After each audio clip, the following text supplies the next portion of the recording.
Welcome to The Power of Now What, a guide to overcoming some of the problems that one might face when engaged with a spiritual journey, when on a path to awakening, or engaged in any meditative or spiritual practice designed to elevate one's consciousness, to bring about a state of presence, to bring about a state of liberation.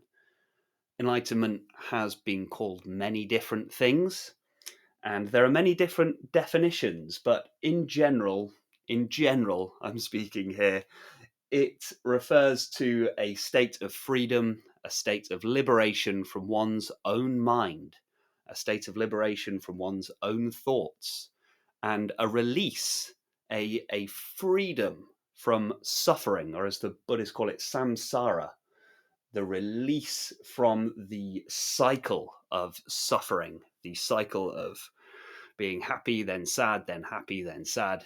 And I believe one of the markers for true enlightenment is the permanence of the state. It's not a state that comes and goes, it is a recognition of the infinite, eternal consciousness that ultimately you are. In my case, I had and have had and continue to have very powerful realizations and very powerful insights in which I recognize and fully embody, not just on an intellectual level, but I feel it on the deepest physical, spiritual level that it is only ever the present moment. There is only a singular, infinite, eternal now. It is the singular now. There is no future. There is no past. And not just understanding this on an intellectual, cognitive level, but actually feeling it on a deep, deep sense. I've also experienced the dropping away of the ego, the sense of being an individual, temporary, finite, separate self, and have consciousness merging all as one, a singular, infinite, ever present consciousness, which is a totally liberated, free from suffering state. Everything is pure, everything is clear, open, empty, and spacious. And I've realized this state and then found with some disappointment that I still have to go to work.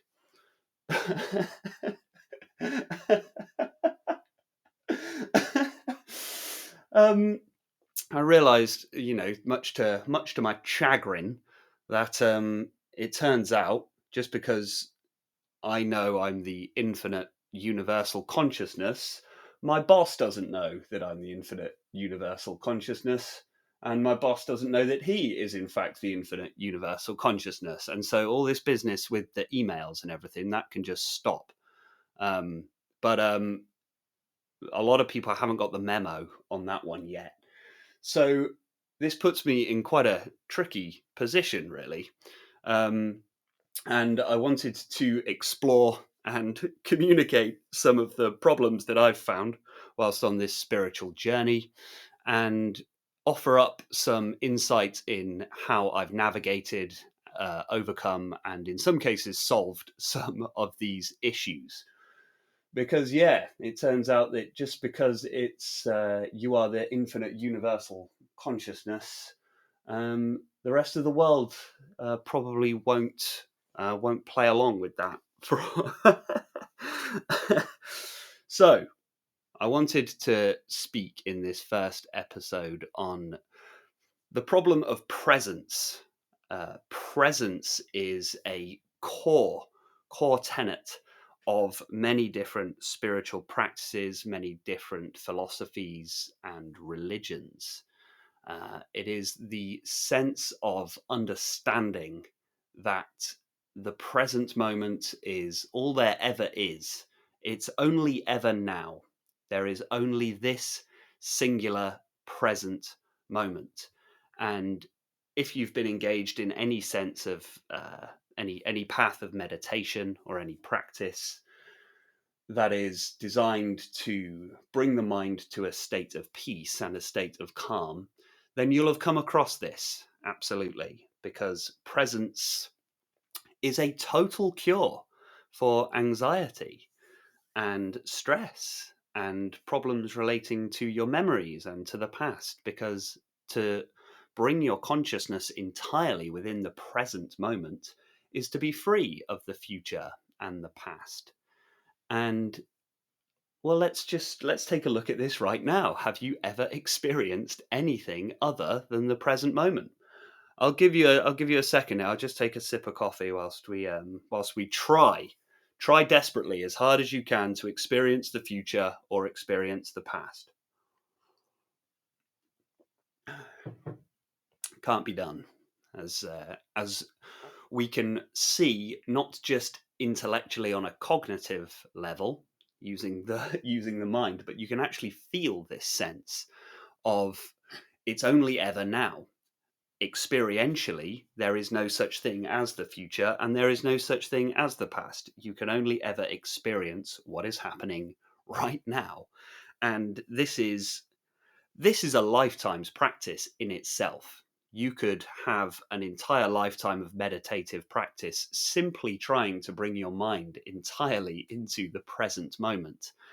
And you'll find that it can't be done, because the mind is a time-bound entity. The mind is a time-bound phenomena and requires the future and requires the past in order to exist. And that's the point. When you truly recognize the present moment, essentially the mind can take a break. The mind can relax a little bit, because for your entire life you've been under the impression that the future exists. It's a real, solid, actual place that we're all on our way to. We're all on board this train headed towards this thing called the future, and so we'd all better worry and stress about it as much as we as much as we humanly can, because it's about to arrive and we got to make sure that we've planned for the infinite possibilities that could happen. And no wonder we're all anxious, no wonder we're all worried. Your entire life, you've been trying to do this. You've been under the impression that the future is a real, solid, tangible place. And we also have this understanding that the past is a very real, actual place that is sort of collecting all of your experiences, that the past is some vast, ever expanding library of your past deeds, everything that you've been through, everything that has happened. We believe it's a real thing. And when you find the true present moment, you realize that this is not the case.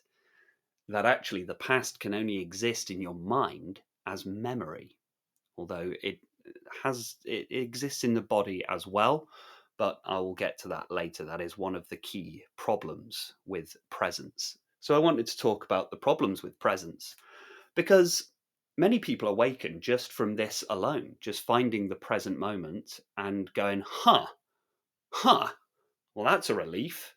And in fact, one of the key markers of a spiritual awakening, one of the key aspects, or how you know that you're really, really getting somewhere, is a profound sense of relief. In my experience, it feels a lot like waking up from a nightmare. You know that feeling when you've been terrified, you're horrified in the nightmare because you really truly believe that the monsters are real, and in the dream, in the nightmare, they are real. But then all of a sudden you wake up, and you know that feeling of relief when you realize, oh, it's okay, it's just a nightmare. Or if you've ever had the common anxiety nightmare, I know I have, of being late for something. You're late for work, or you're late for something very important, and it's incredibly stressful. You're overwhelmed, stressed out, and then all of a sudden you realize, oh, it's okay, it's only a nightmare. That exact sense of relief is what you feel when you have a spiritual experience, except that it's applying to your so-called real life.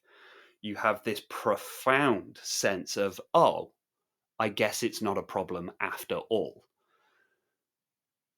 A lot of people find their awakening or their initial awakening from this, from simply bringing their consciousness entirely into the present moment and realizing with a massive sense of relief and some sense of surprise that there never was such a thing as the future and there never was such a thing as the past. We made it up. It's a myth. It's not actually real. It's an illusion. It's a very convincing illusion. One could make the argument that it's a necessary illusion. That is certainly an argument that can be made. It's an illusion that we need to believe in order to function. Again, we'll discuss that maybe a little bit further down the line.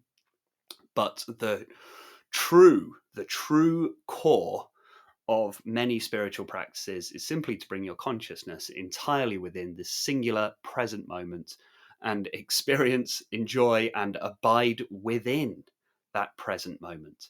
Because within the present moment, there are no problems. The future actually does not exist. This is quite key to understand. It's not something that does exist, and when we meditate, we need to ignore this thing called the future. Instead, it's about trying to, or not trying to, it's about recognizing that there is no such thing. And that's quite an important distinction to make. There is no such thing as the past. It's not that we're ignoring or disregarding the past. It's a deep recognition that these things are an illusion. And within this present moment, there are no problems because whatever is happening within the present moment, you can take action to solve it if it's something that's happening in the external world.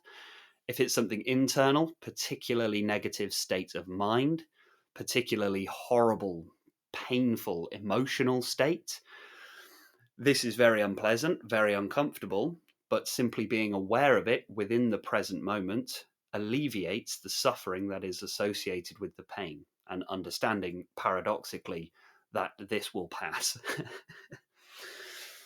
There are many paradoxes along the spiritual path, and understanding these paradoxes goes a long way to overcoming many of the problems and barriers that are presented to you when you begin to awaken, when your consciousness begins to become liberated. So, what is the problem with presence? What's the issue here? Because you find, okay, all right, so it's only ever the present moment. What a massive relief. And you can experience it feels a little bit like being on holiday because all of a sudden there's nothing really to worry about. You only have to pay attention and focus on what's happening within this present moment. But, and here is the problem that begins to arise, what do we do about planning for the future? Because how on earth am I supposed to make plans? How am I supposed to function entirely within the present moment? Because surely, and this is a very logical and very practical understanding, that if I was truly present, 100% entirely focused on the now, I would end up starving to death. Because how can I feed myself? If I don't make a shopping list, if I don't plan to go to Tesco, if I don't plan to go to work, I mean, isn't my car just going to run out of petrol? I'm not going to take care of anything. And this is, these worries, these concerns begin to fall away. So, this is my advice and my recommendation on how to navigate this issue, because finding the present moment, you'll find a huge amount of relief and you feel very peaceful within the present. And then you sometimes get these huge spikes of fear because you think, well, hang on a minute. What if I begin to neglect planning for the future? I mean, isn't my worry in somehow justified? Isn't my anxiety in some respect justified? Don't I need to worry about things to a certain degree in order to make plans, in order to predict potential issues in the future and therefore avoid them? I mean, this is all very logical logical thinking, and it makes a great deal of sense. And yet you find the moment you begin to worry, your old habits, your old pattern of overthinking, your old pattern of falling very quickly into anxiety simply begins again. And so you find yourself in a bit of a pickle because, yes, if I stay 100% fully present, I feel very peaceful. And yet I do need to set my alarm clock for tomorrow morning to go into work. So, what do we do about this? The solution is spend as much time as you can reasonably within the present moment to begin with, anyway. Set some time aside each day to really enjoy it, to really fully embody and enjoy this present moment that you have worked hard in your spiritual practice to recognize and to understand. And slowly, you will find that your tendency towards anxiety, your tendency towards overthinking begins to diminish. And you start to notice something very curious begins to happen is that you can still plan, you still take action to prepare for the next day, and you still avoid potential problems without anxiety, without worry. You will still think about these things, but it's no longer a problem for you. It's again a very interesting paradox. It's something that just begins to happen. You find that your mind naturally starts to engage in an appropriate level of planning, prediction, sometimes, yes, apprehension, but it's never suffering. You don't lie awake at night worrying about the next day because you truly understand that there is no next day. By the time the next day arrives, it will be today, and anything that happens today isn't a problem because you can deal with it. The more you bring yourself into presence, the more you realize truly and deeply that this is the case. The reality of the situation is that it's only ever now. Your the problematic side of worry as anxiety is simply dissolves automatically on its own. It might take a little drive of faith and understand that, look, this thing called anxiety, overthinking, worry, and stress is causing me far more harm than anything that could actually happen. The events and circumstances, let's say your work, your family, your relationship, your finances, your health, all of those things, all of those aspects, very common aspects of life, are issues and problems, circumstances to navigate, but actually it's the worry, it's the anxiety, it's the stress that is causing you the suffering itself. And this begins to build up a deep level of confidence within yourself that it is perfectly safe to remain present. And in fact, again, paradoxically, staying present is the safest thing that you can do. It is the worry that is causing us to get sick. It is the stress of this absurd modern world that is causing more problems than the actual circumstances themselves. So, this common barrier that comes up in the mind when you begin to find true presence, the common barrier of, yes, but what about the future? You will find it simply begins to fall away. And these intuitions just begin to arise because you notice with some curiosity and again with some relief, even if you're worrying, you find that you're still worrying within the present moment. Let's try that for a little bit. Let's see. Let's see right now. Can you experience any thoughts that aren't happening now?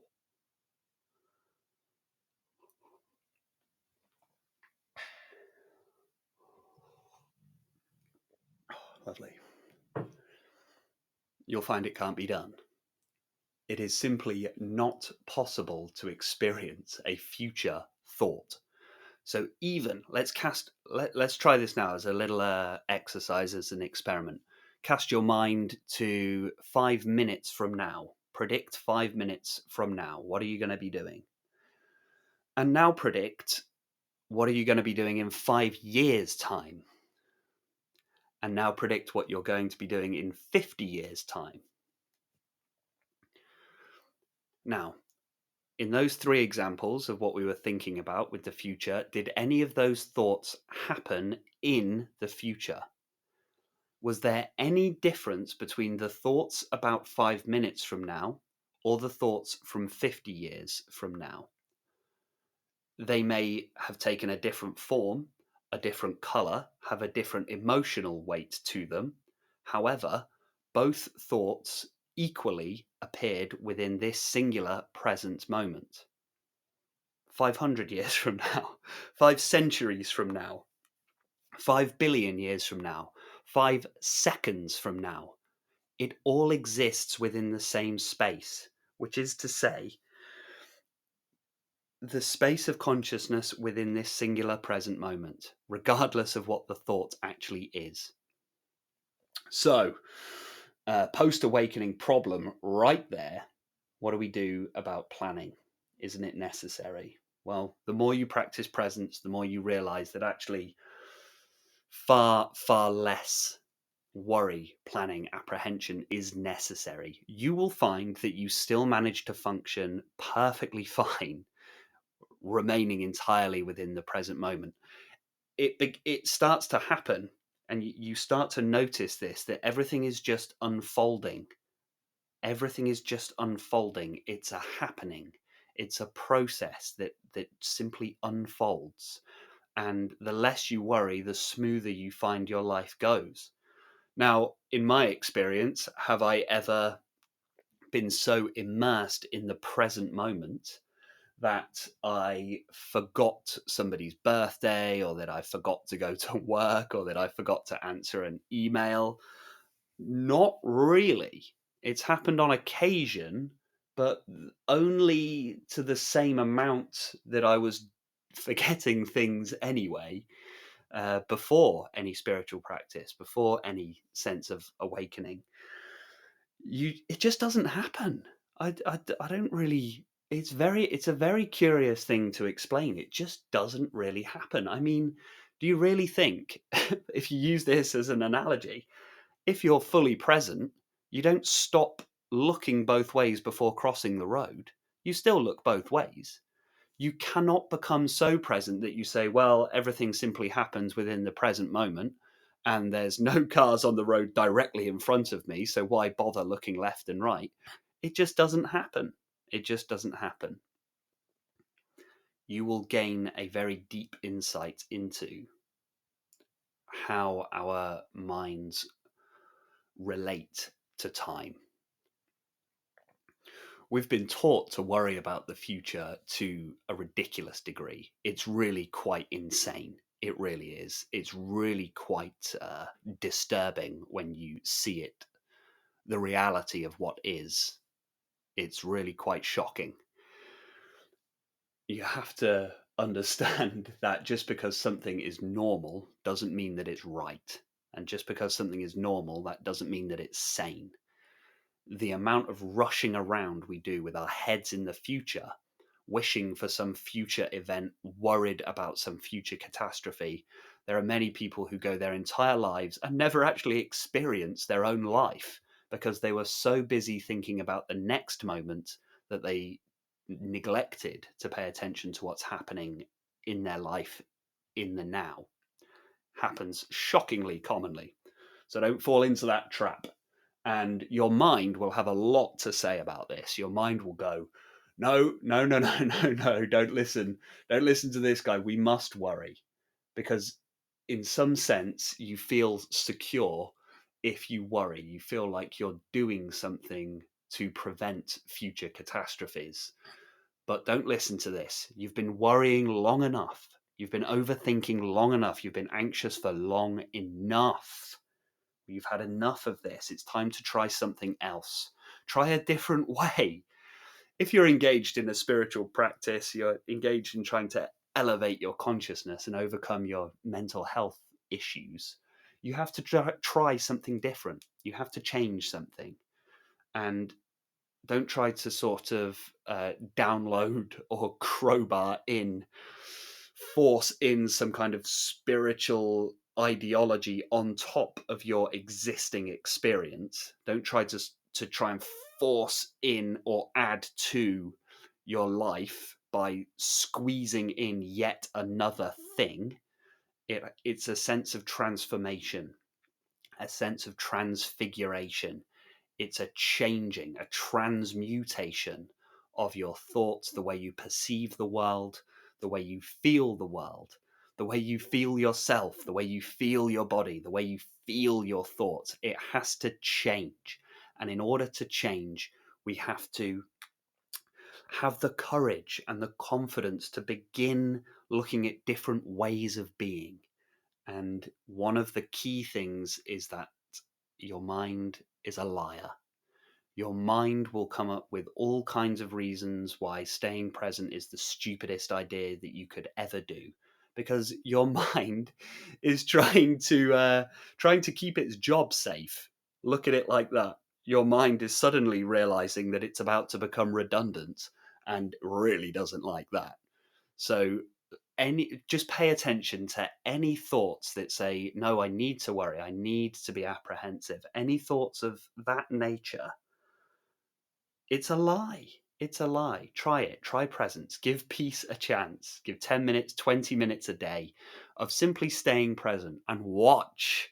Watch what happens. I guarantee you won't neglect anything at all. You really won't.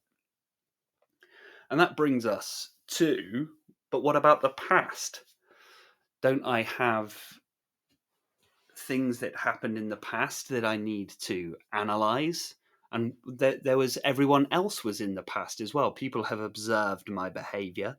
People know what I'm like. People know my history. And what about my history? What about my personal history? I don't want to get rid of it. Well, again, presence isn't about ignoring something real. It's about recognizing that the past as we previously understood it isn't the right model for understanding the past. That's not how it works. It's not a place. It's not. A lot of the time, we think of the past like it's a kind of SD card, like film in a camera, that has been storing everything that we've said and done thus far. We feel like there's a sort of record out there of everything, and it's stored within our mind and it's stored within the world.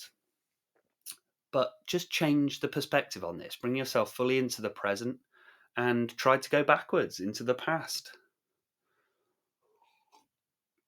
Can't be done. Now bring up any memories. Bring up a positive memory first, something that you absolutely loved, and now bring up an awful memory, something that you don't want to repeat. Both are memories, thoughts, images, feelings that arose within this singular present moment. You didn't travel anywhere in order for that memory to arise. You simply were aware of a memory in your mind within this present moment. Now, this can take care of a huge amount of suffering because we often ruminate on the past, and a large part of our negative state of mind comes in the form of regret about either doing something or not doing something in the past. And we feel like, well, if I did that thing, then I'd be in a better circumstance today. Or if I didn't do that thing, I'd be in a better circumstance today.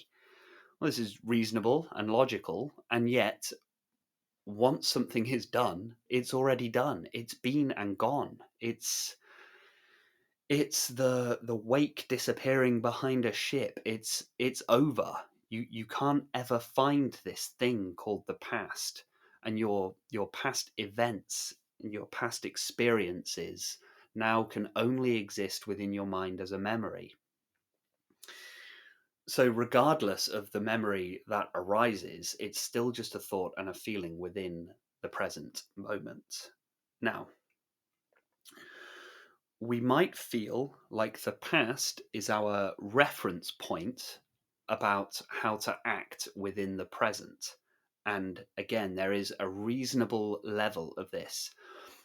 The mind isn't a problem in itself. It is something to truly understand when you are engaged in spiritual practice, is that you're not trying to kill or get rid of the mind.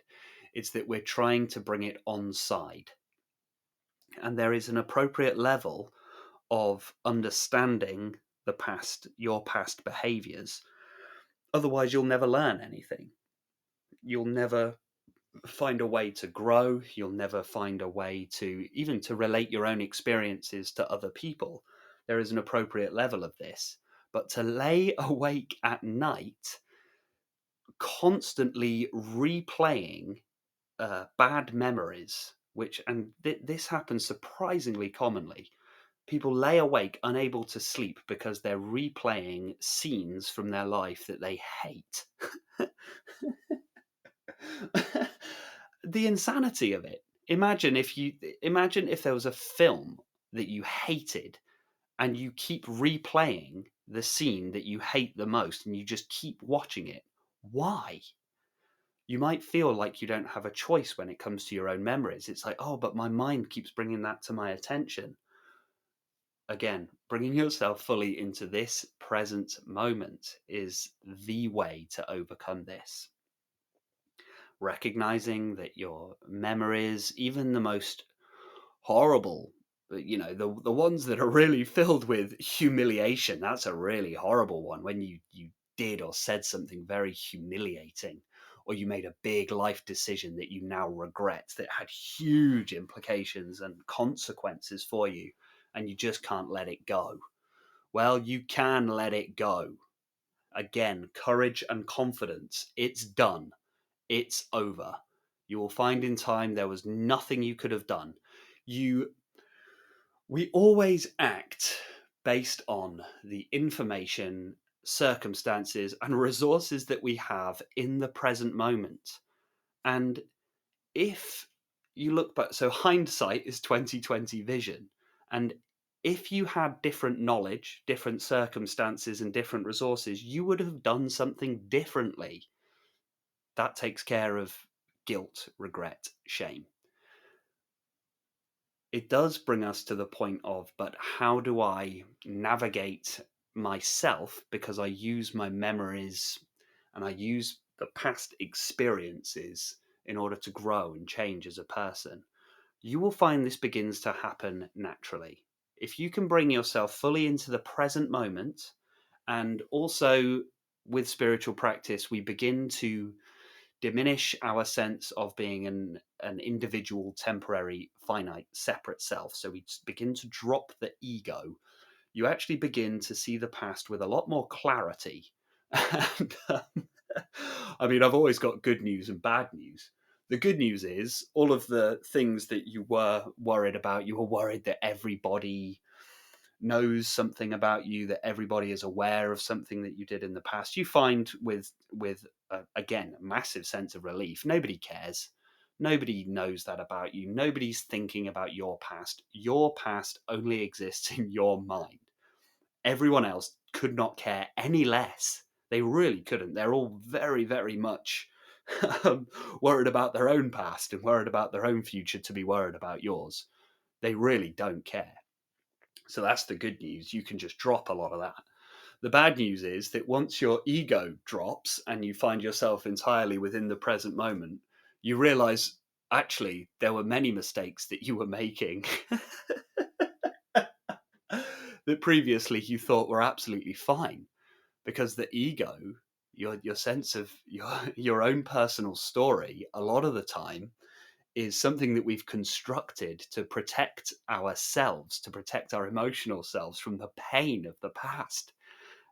This is quite tough, I know, but it's true in that you construct a story in order to justify your past behaviors. I mean, in my case, I've got a quite extreme past with it. I was an alcoholic for 10 years. And I found somewhat recently, actually, that the more my ego drops away, the more I feel a sense of a, a sense of guilt for those 10 years as the alcoholic, the individual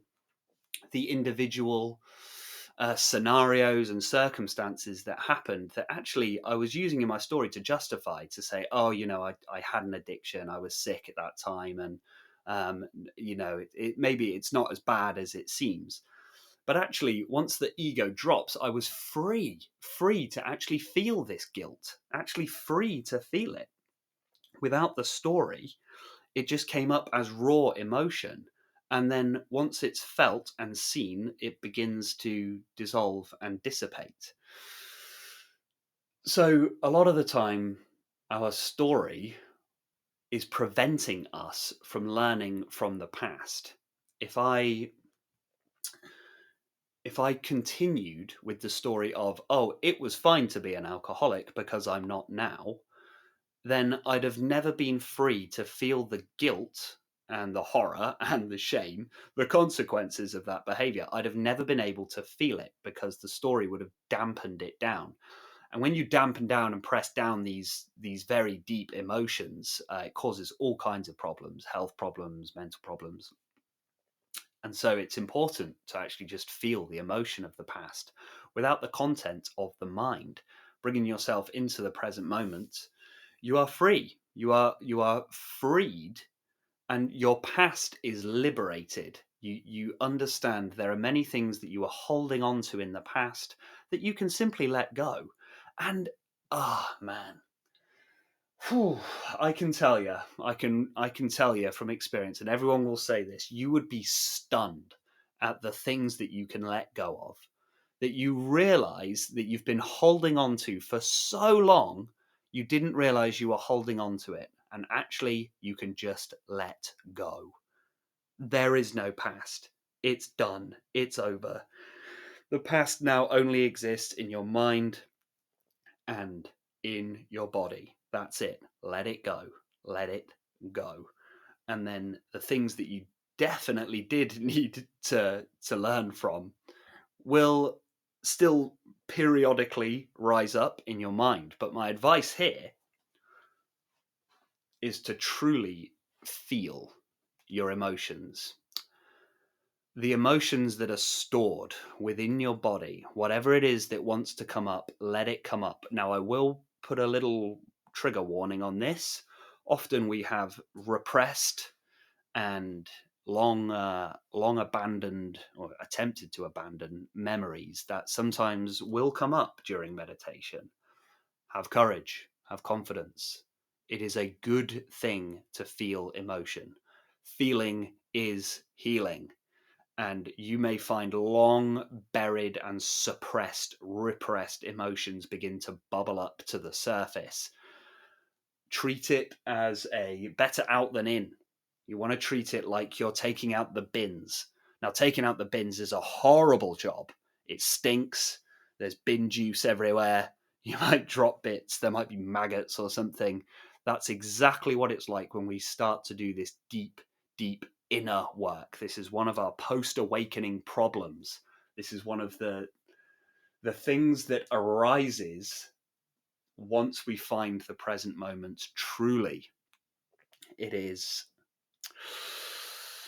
dealing with everything that our mind and our ego was suppressing.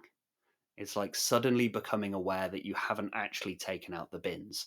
And all of these years, you've been rushing around, running around, frantically trying to move from one thing to the next, confused, lost, not understanding why you act in certain ways, wondering why you can't let go of certain thought patterns, wondering why you behave the way you behave, why the same patterns seem to repeat themselves, why you seem to be dating the same person over and over again, or getting jobs that you don't like over and over again.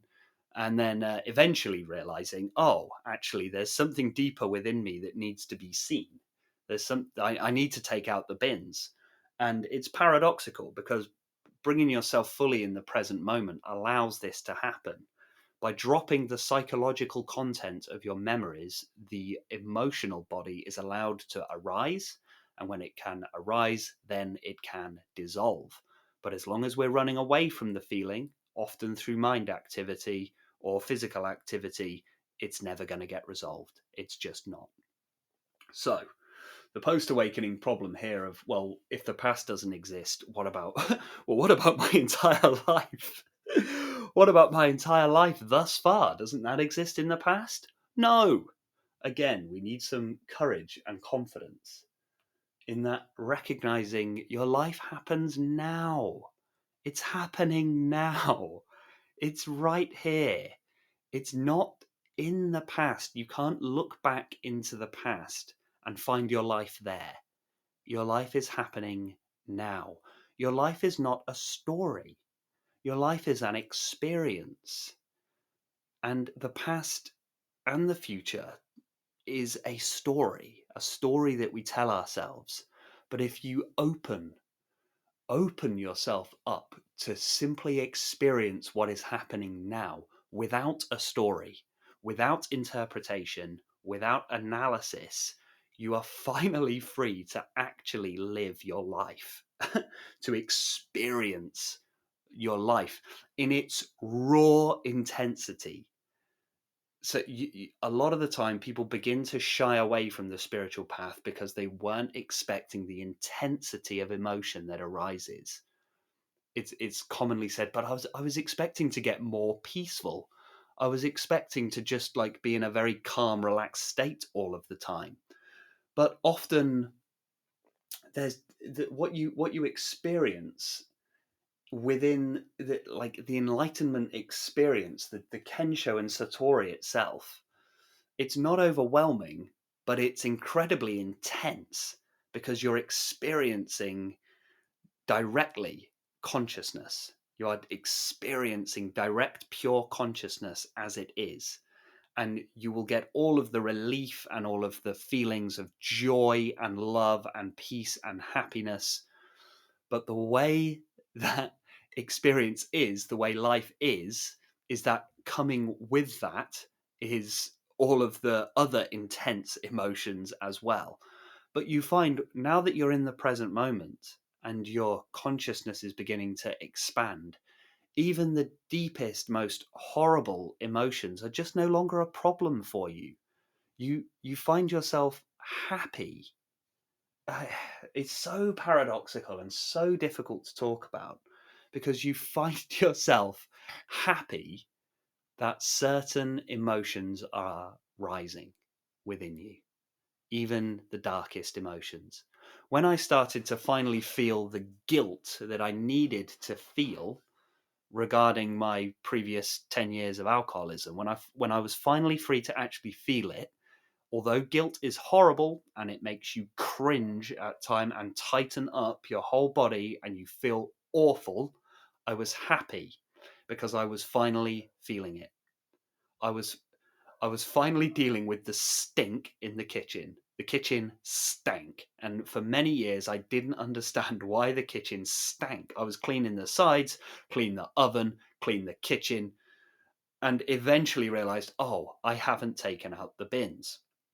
So that is what it feels like. How to begin relating to the past. It's obviously we have precious memories and we have experiences in the past that we don't want to delete. You don't want to get rid. It's a changing of your relationship to the past. Look at it like this. Here's another incredible thing that happened to me when I'm really getting into infinite consciousness. A really beautiful thing happened. A lot of my nostalgic memories from when I was, say, 16, that freedom, that joy being around all my friends in sixth form college and having my little moped and these summer days playing rounders in the park. Those memories, that feeling, I began to feel it again. The memory faded. The memory became distant and disappeared. That's a story, a play that I closed the book and the book went back on the shelf. But the feeling of being a 16-year-old enjoying life re-emerged. Now, how's that for a paradox? You drop the memory of these nostalgic, happy memories. You drop the visual content. You drop the verbal content, and instead, now you can feel that happy memory all the time. Think of your happiest memory. Do it now. Really think of it. Really think of it. It's a great exercise to do. Truly, truly feel it. Now close your eyes if you can, not if you're driving. If you're driving, don't close your eyes. But any other circumstance, close your eyes. Maybe not if you're at work or something. If you can, close your eyes and remember a time that you were at your absolute happiest, the happiest time of your life. Not just a single instance, a single event, but a period of time in which you were very happy a lot of the time. And really begin to embody that feeling. Don't worry about what was happening so much, but through your senses, what smells were present then at that time? Just think of an aftershave that you wore at the time. So if it's a happy wedding, what aftershave were you wearing? If it was when you were younger, what were the smells? What were the food smells? What was the smell of the air at that time? What were the colours like at that time? What did you feel on your skin? So let's use the wedding analogy again. That was your happiest moment. What did the suit feel like when you were at maybe your first kiss, something like that? What did that feel like? What were the sensations like? What could you hear? What was the number one hit at the time that really takes you back there? And what could you taste? What are some of the food memories of that time? What were you into? What type of food were you into at that time?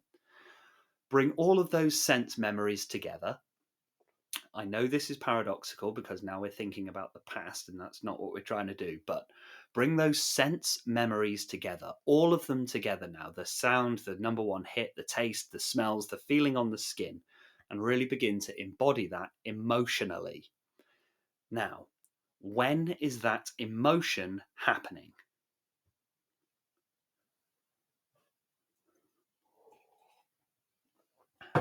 It's happening now. It's happening now. Your happiest time is now. When we feel happiness, it's because we have let go of all the junk that's in the mind. When we feel happy, it's a carefree feeling, a feeling of hope.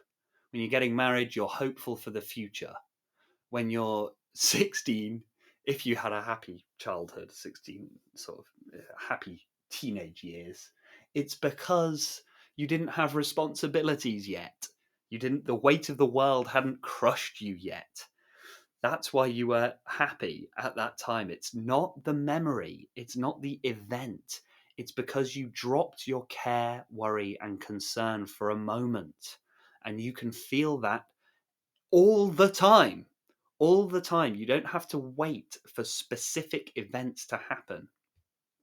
I feel like I've got off track here a little bit. But the key, the key here is to change your relationship to your memories. A lot of negative, traumatic events and powerful stuff is stored within the body, but using that same process of dropping away the psychological content of the mind and being fully present allows this to rise up. I'll talk about that in a future episode, I believe, because it is a very big topic. But the key is to stay fully present, fully here, fully now.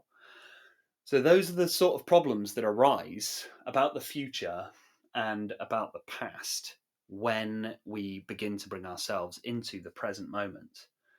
But what about the problems relating to the present moment? And this is a very common one. It's the last thing I'll talk about on this episode is, what do I do then? Okay, so let's say you have fully embodied this present moment. You have truly understood that it's only ever now, and that this thing called the future and this thing called the past is a function and a construction of the mind. It is the mind doing what the mind does naturally, constructing a narrative about the future and the past. The mind is just doing its job. It's just doing it a little bit too well. It's a little bit too zealous. It's become the manager when it should be the worker. That's what's happening with the mind. So once we find that true presence, you bring yourself to your natural and right place, which is as the manager and the mind as the worker, and you're bringing yourself fully into this present moment. What happens? How do we overcome and navigate the difficulty if you do not like the present moment? If what the circumstances that the present moment contains are unpleasant, painful, even unbearable? Well, you will find there is a natural intuition that begins to arise. It's a very old understanding that if you can take action, take action. If you can't take action, then accept the circumstance and have the discrimination, the wisdom to be able to tell if the circumstances are changeable or if they need to be accepted. The more you bring yourself into the present moment, the more you gain this wisdom and this insight. You begin to recognize if what the present moment contains needs to simply be changed. Does something need to happen in order to change my present circumstances? I mean, if you have a headache, take some paracetamol. I mean, like that's not like what happens when we get very present. You know, it like a Zen master will will alleviate physical pain if it's happening. I will add as a caveat, there are many cases in which people don't do this. Like truly enlightened beings get so powerful in their acceptance that they actually just begin to ignore their body completely. I mean, that's true powerful enlightenment right there. But generally speaking, if you're trying to meditate but it's too cold in the room, it's not a failure of your meditative practice to turn the heating on. That's just being smart. Similarly, don't accept something that could be changed. By bringing yourself fully into the present moment, you begin to see what needs to be accepted and what needs to be changed. If you don't like the present circumstances, you begin to deepen your level of acceptance to incorporate and encompass a wider spectrum of so-called uncomfortable circumstances. It's not to say you put up with everything, but you begin to see what is just a part of life. Things don't bother you so much anymore. Let's say you have a co-worker who sometimes makes comments towards you and these really bug you, and you've tried to tell them about it. You've even maybe gone to your manager about it, but it's continuing. It's quite low level, but when it does happen, they just make a comment about your work or about you as a person, And sometimes you go home and it bothers you, it bugs you, it plays on your mind. Sooner or later, this is how acceptance comes in with the sense of presence. You just start saying, well, it is what it is, isn't it? That's probably got more to do with them than it has to me. Why am I getting so upset? And you begin to realize there's nothing to be upset about. It's just words. It's just them. That's not nothing to do with me. That's to do with them. No one else cares. No one else is listening. You end up letting it go, and eventually you don't even hear it. It's just part of the background noise. This isn't to say that you begin to accept people treating you badly. Quite the opposite. With the ego and the story gone, you no longer accept it, people treating you badly in order to, be a people pleaser, in order to be liked. You actually end up standing your ground a lot more. But the present circumstances, okay, so you're trying to bring yourself fully present. You don't like what's happening. You find this level of acceptance, and the more, because you begin to realize that without interpretation or analysis, what if we could take the present circumstances and completely remove all opinion, completely remove interpretation, completely remove analysis. So cease analyzing the present moment.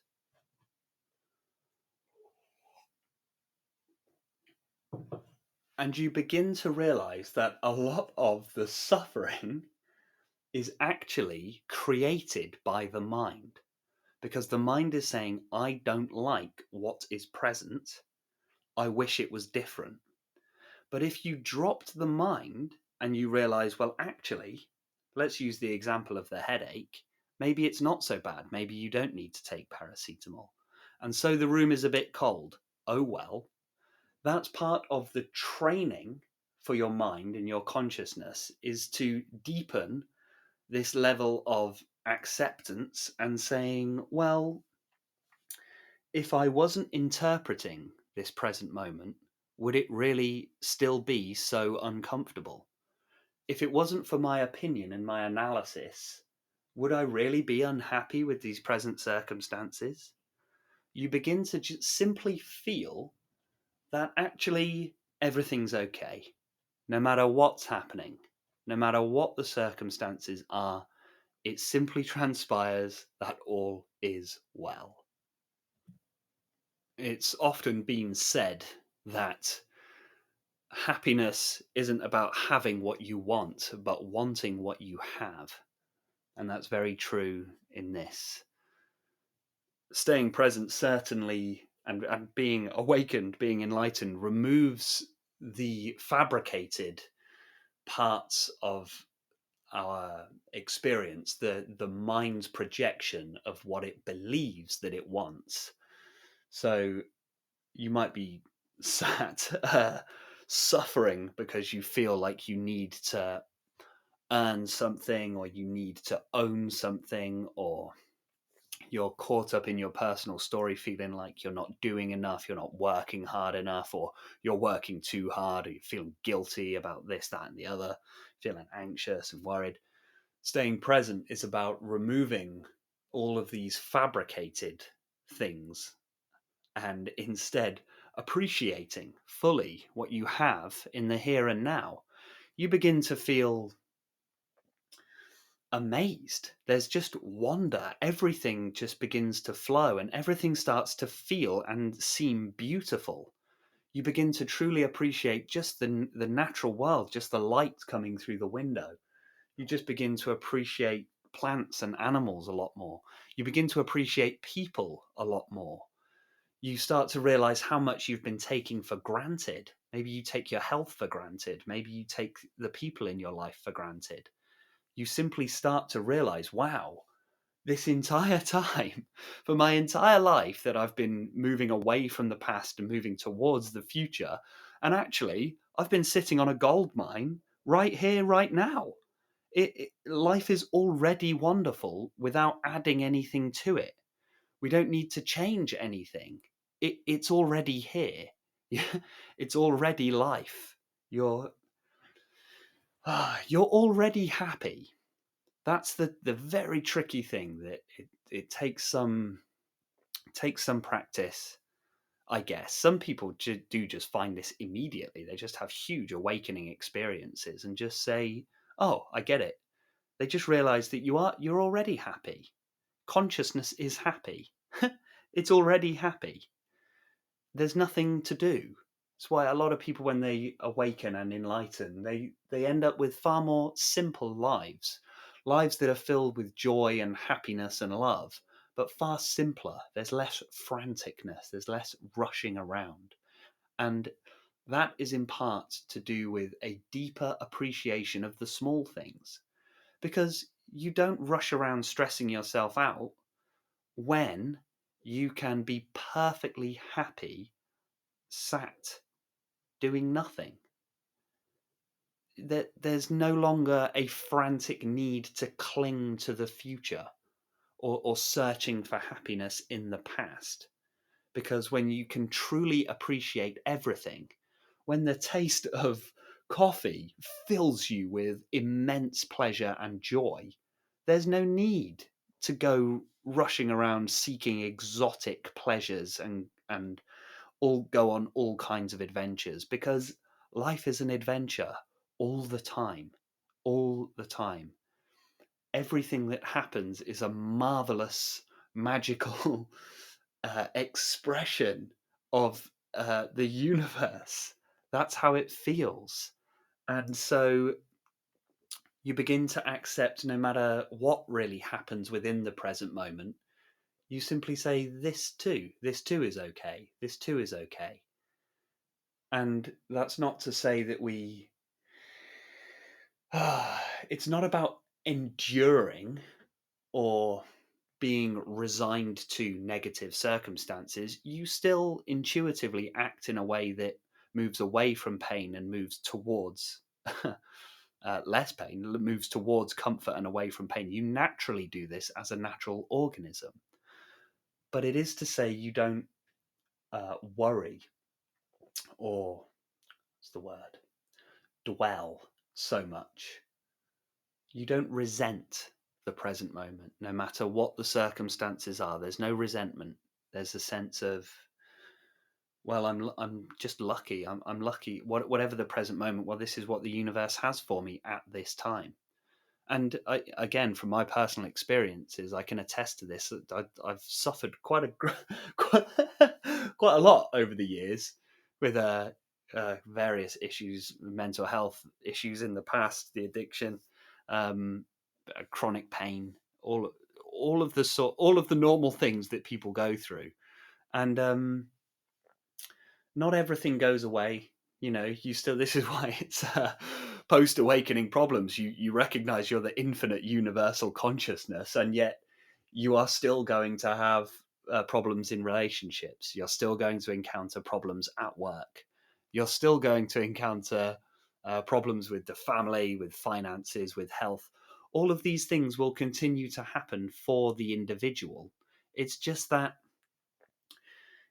what changes is your perspective. That's what changes. Your life carries on, but your perspective changes. I think a good analogy would be that it's as though you're suffering because you're an actor playing a part on stage, and you're so good at your job that you've gotten fully immersed, and you're fully into this role. You're fully in it. You really are. And you've become so immersed in the role that you've forgotten that you're acting. You've forgotten that you're part of a play, that it's part of a story.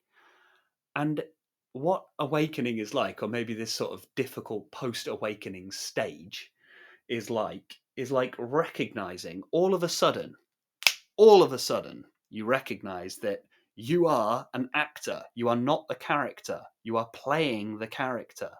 And you suddenly remember that this is a play. It's not real. Now, your suffering disappears at that moment because you've remembered that it's not real. You are acting, that it's a character you are playing. And all of these events and scenarios are part of a bigger play. However, in this tricky post-awakening stage, you've remembered you're the actor, but you're still part of the play. And now you're trying to juggle both. You're trying to continue playing the part while at the same time understanding that you're acting. And you suddenly hit a little bit of turbulence because you can't quite remember your lines. You can't remember where you're supposed to stand. You're I mean, you don't put up so much with other characters sort of other characters treating you badly, because you've recognized that it's all just part of the play. So that's the tricky problems, but that's what's happening. The metaphor kind of breaks down a bit there, because how do you deal with that? Do you wait for the play to end? Do you storm off stage? Do you continue to play? Well, that's going to be up to you once you've awoken. But those are some of the common post-awakening problems that happen. I hope that's been helpful. So you find the fully immersed in the present moment, only to realize the rest of the world doesn't. The rest of the world will continue to be lost in its stories about the future and about the past. And hey, it's okay. All of it's okay. A lot of these problems just seem to work themselves out just through intuition and insight. And all is well. All is well. So that's the power of Now What, episode 1. I'll be doing episode 2 shortly. I'll put a Q&A at the end of this, so please let me know if there's a particular subject or topic that you'd like me to discuss, or any questions about what I've discussed within this episode. I'm sure I've missed tons, most likely. So I'll leave a Q&A at the end. Please write something to let me know what you'd like to hear more of, or if you'd like me to expand on anything in particular. And yeah, I'm Corin, meditation coach. Thank you so much for listening. You can check out the rest of my talks for if you want to know a bit more about my personal story, my personal journey, although it's not particularly important, really, as you'll come to see if you're on this path. And I have tons of guided meditations that I'm uploading almost on a daily basis at this point. If you want to support me and my work, please subscribe. So that was a bit of a beg there. I didn't mean to beg. That sounded a bit desperate, a bit needy. Let me try that again. If you want to support me and my work, consider becoming a paid subscriber. It's only $2.99 a month. That's less than the price of a coffee these days. And it goes a very long way to supporting me and my work, and ensures that I can continue to produce these meditations and talks. You can find me on YouTube, Corin Bryant. You can find me on Facebook, Corin Bryant, meditation coach and personal trainer. And obviously find me on Spotify, Corin meditation coach. Oh, I'm also on Instagram, Corin_Bryant_. Thank you so much for listening. I hope you're well. I hope you're doing well on your spiritual path, your spiritual journey. Remember, any difficulties and problems that you're facing are a part of it. They're just a part of the deal. Your mind doesn't fall in line willingly. Your ego is going to have a lot to say about it when you start meditating or any spiritual practice. But simply recognize and understand that this is just the mind doing what it does. It's doing its job, and ultimately you have the true power. You have the power of presence. You have the power of infinite universal consciousness. It's on your side. And persevere, because amazing, wonderful things are coming your way. If you simply stay with it, and have the courage and confidence to just allow yourself to truly feel, oh, maybe everything's okay after all. Maybe it is just a play. Maybe it's just a nightmare. Just give yourself that breathing space. Just give yourself a bit of that room. That's everything I have for you today. Team, thank you so much for listening. Take care, be well, and stay present.